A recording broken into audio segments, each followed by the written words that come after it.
Olá, estimados educandos e educandas do curso de Pedagogia do SEAD-UDESC.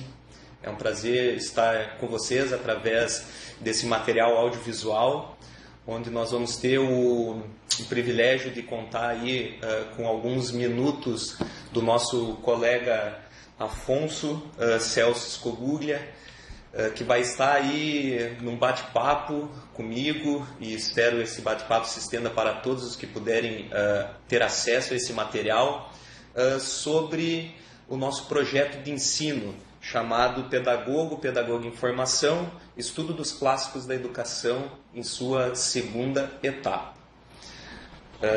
Gostaria de falar umas poucas palavras sobre apresentar o professor Afonso. Ele é professor titular da Universidade Federal da Paraíba, também professor visitante da Universidade Estadual da Paraíba, com toda a sua formação, mestrado em Educação, doutorado em História, pós-doutorado em Ciências da Educação e pós-doutorado em História e Filosofia da Educação, atuando principalmente nessas áreas da História, da Arquivologia e Educação, e também algo que nos interessa muito, que é as histórias das ideias pedagógicas, político-pedagógicas de Paulo Freire. Professor, muito obrigado pelo aceite do convite e espero que a gente tenha um bom diálogo. Eu é que agradeço. Sempre voltar ao UDESC para mim é uma honra e espero poder contribuir com esse projeto. Muito bem. Eu apresentei, fiz uma pequena contextualização dessa nossa ideia do projeto de ensino, o Pedagogos em Formação, e eu acho que essa primeira pergunta vem realmente nesse sentido da ideia do projeto. Professor Afonso, de que maneira, de que forma você compreende essa ideia de clássico da educação? E em que medida nós poderíamos afirmar que Paulo Freire seria um clássico? Eu acho que a gente pode medir essa questão dos clássicos em todos os setores da ciência como aquelas contribuições que permanecem por um tempo muito significativo, né? Elas influenciando as pessoas, fazendo com que as pessoas usem ideias, discutam ideias, renovem as ideias, né? Então a ideia da permanência, a ideia da fortaleza das ideias que se coloca a partir delas, né, e vão se desdobrando, vão se misturando com outros autores, etc. Eu acho que essa é a ideia de um clássico. E nesse sentido, o Paulo Freire se tornou um clássico mundial. Né? Para você ter uma ideia precisa disso, há pouco tempo sai uma informação em que a sua obra é citada entre as 100 obras mais importantes de referência de língua inglesa no mundo, que todo mundo sabe que é a língua mais usada, né? Ele é um dos autores mais citados. Então, quando você tem um autor com um nível de citação mundial como Paulo Freire, né, não é qualquer autor que entra nessa estatística, vamos dizer assim. E, além disso, o mundo todo referencia o Paulo Freire. Ele se tornou doutor honoris causa por dezenas de universidades. Né? Os seus livros são lidos em vários dezenas de idiomas. Então, hoje você tem o Paulo Freire sendo referência na Europa, na Ásia, na África, na América do Norte, na América Central, na América do Sul, ou seja, no mundo todo. Isso é certamente um autor clássico. Bem, eu tenho uma lista de perguntas aqui, mas vou me permitir a gente quebrar o protocolo certo, já de início. O Paulo Freire muitas vezes é visto como um educador, enfim, associado tão somente à criação de um método, né? De um método de alfabetização, né? Isso. Muitas vezes, inclusive, até criticado que teria copiado esse método desse ou daquele autor. Essa ideia de se constituir um clássico, né, da educação de Paulo Freire estaria ligado, na visão do colega, à ideia de que ele não é tão somente o criador de um método? Exatamente.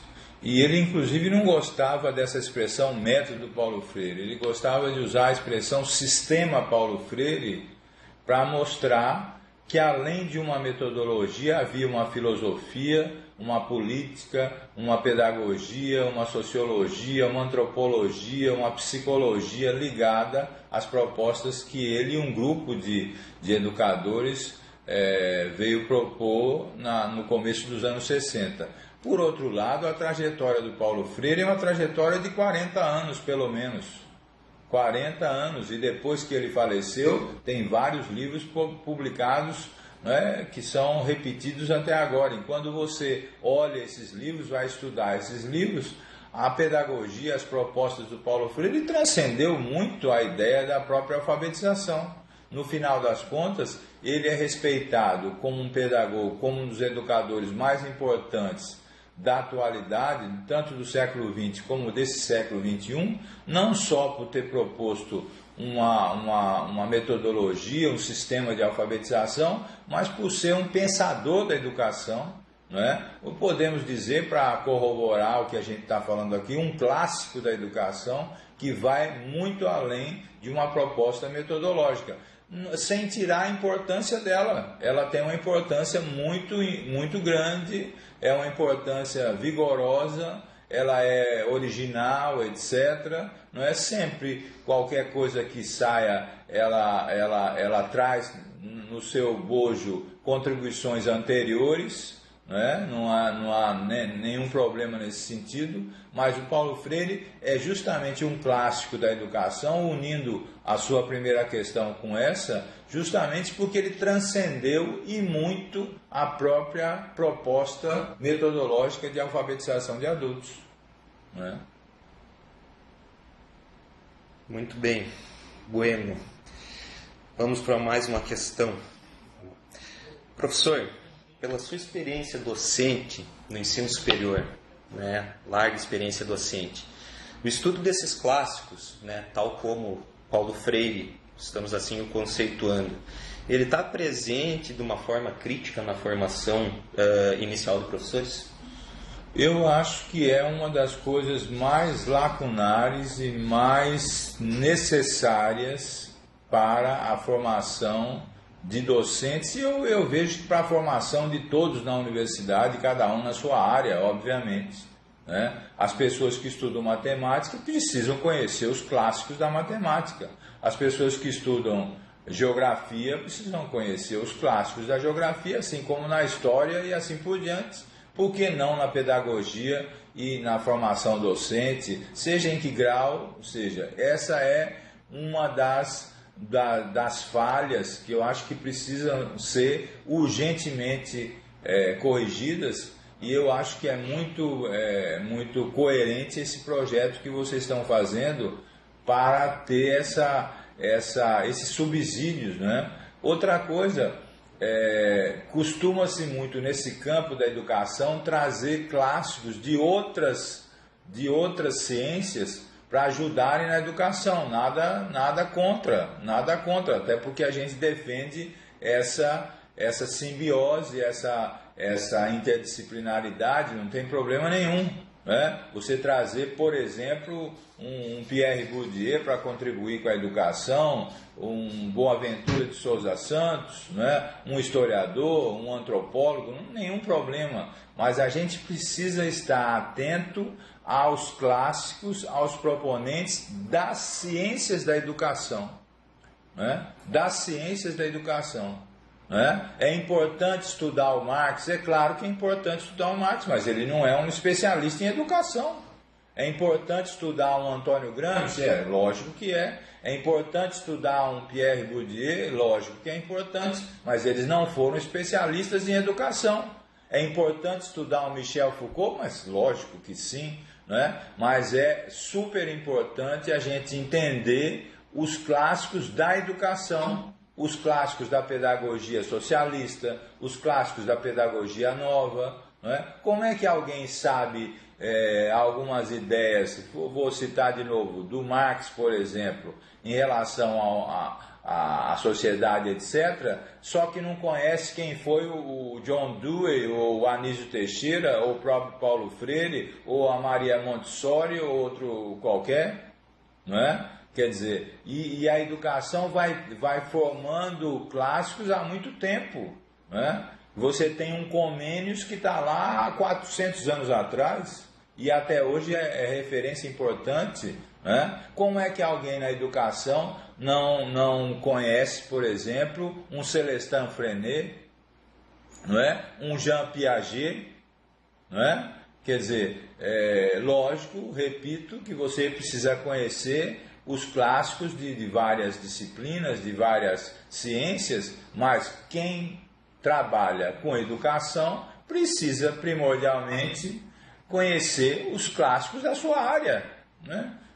Isso é a coisa mais coerente, mais natural, mais lógica que se possa existir. E se tem muito material sobre isso, e tem muitos autores a se estudar, né? Eu acho que esse é um dos grandes problemas da formação docente, da formação de todos que trabalham com a educação, não é? E não tem essa história de desculpa que a educação é uma coisa só prática e não tem que ter teoria, não. A prática não melhora sem teoria. Lógico que todo mundo está sempre querendo melhorar a sua prática, nada mais lógico, nada mais coerente, etc. Mas a prática não melhora se você não tiver subsídios teóricos para melhorá-la. Como é que o Piaget pensa sobre a formação das crianças? Como é que o Paulo Freire pensa sobre isso ou sobre outra coisa? Como é que os pedagogos que vêm na escola nova, a partir de John Dewey, de Anísio Teixeira no Brasil, etc., de outros autores, pensam, por exemplo, a aprendizagem, não é? Quer dizer, você não vai buscar isso fora da sua área, não é? Por mais importante que seja, tendo a contribuição específica de autores e de autores clássicos no seu próprio trilho, no seu próprio caminho, que é a docência, a pesquisa, a aprendizagem de uma maneira geral. Bem, uma próxima pergunta, tem uma pergunta, digamos assim, ensejada pelo nosso colega Norberto Dalabrida, que você conheceu ontem, né? Ele diz assim: como você concebe essas conexões de Paulo Freire com outros autores, né? E se fosse citar alguns conceitos principais da obra freiriana que evidenciam essas conexões, quais seriam? Bom, primeiro, o Paulo Freire é alguém que se declara necessitado, vou usar essa expressão, de ter diálogos, vamos chamar assim, conexões com outros pensadores, não é? Ele tem a humildade suficiente, eu chamo isso de uma humildade científica, para dizer que ele não conhece tudo, ele não sabe de tudo, ele não consegue resolver tudo e ele precisa, falando assim de palavras bem simples, ele precisa de auxílio, de colaboradores, etc., para que o diálogo com as suas ideias seja cada vez mais frutífero. E ele não só fala isso em suas obras, como ele faz isso em todas as fases do seu pensamento, né? Então, você pode pegar um conceito clássico no Paulo Freire como o conceito de conscientização e você pode ver nos vários conceitos de conscientização os diálogos com outros autores que ele foi buscar, não é? Então, inicialmente, por exemplo, ele gostava de usar o conceito de consciência da realidade nacional. E isso é do Álvaro Vieira Pinto, um dos filósofos mais importantes que o Brasil já teve. É até o nome de um livro do Álvaro Vieira Pinto, não é? Só para ficar no mesmo conceito, porque são tantos do Paulo Freire, não é? Quando ele usa o conceito de consciência de classe, ele vai buscar esse conceito num autor muito importante dentro da seara marxista, que foi o Jorge Lukács, que é o Jorge Lukács, num livro clássico que se chama História e Consciência de Classe, não é? E assim por diante. Você vai ver no Paulo Freire, por exemplo, na sua obra mais madura, vamos dizer, no Paulo Freire mais maduro, que eu chamo assim,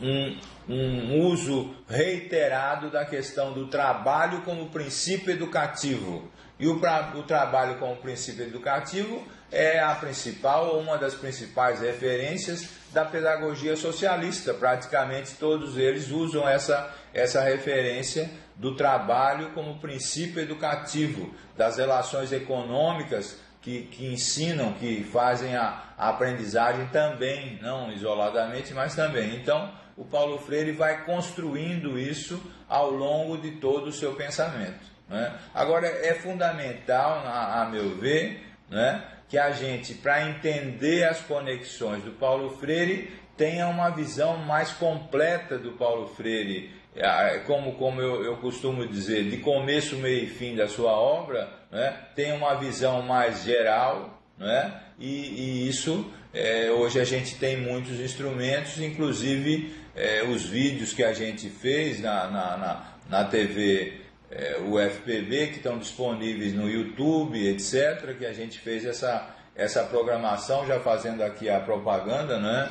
Paulo Freire Vivo, né? Para você ver a extensão da obra do Paulo Freire, basta entrar no YouTube e escrever Paulo Freire Vivo, que você vê os vários vídeos que se tem sobre educação como prática da liberdade, pedagogia do oprimido, cartas a Guiné-Bissau, pedagogia da autonomia, pedagogia da esperança, medo e ousadia, o cotidiano do professor, e os vários livros que o Paulo Freire fez e que são referências importantes, e voltando ao começo e ao cerne aqui da questão, e que o tornaram clássico, o tornaram um clássico da educação. Ninguém se torna um clássico por causa de um livro, se torna um clássico por causa de uma obra, e esses vídeos, esses programas que a gente fez, estão aí disponíveis, atestam isso. Você não consegue fazer uma série de 30 programas sobre alguém que teve uma contribuição pequena ou insignificante. A contribuição do Paulo Freire é volumosa no sentido de quantidade e é muito profunda no sentido da qualidade e da importância, da relevância dos conceitos que ele traz.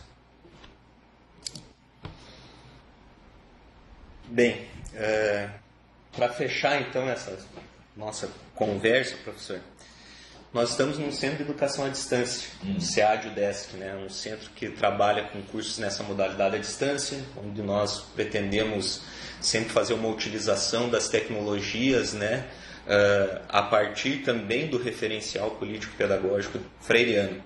Então, pegando esse mote do nosso centro, eu perguntaria quais seriam os principais potenciais, as principais contribuições dessa praxis político-pedagógica do Paulo Freire frente aos desafios da educação contemporânea, onde a questão das tecnologias é um também elemento, Bom, a primeira coisa a pensar, a meu ver, é que a contribuição do Paulo Freire, embora historicamente esteja colocada na segunda metade do século XX, a partir dos anos 50 e 60,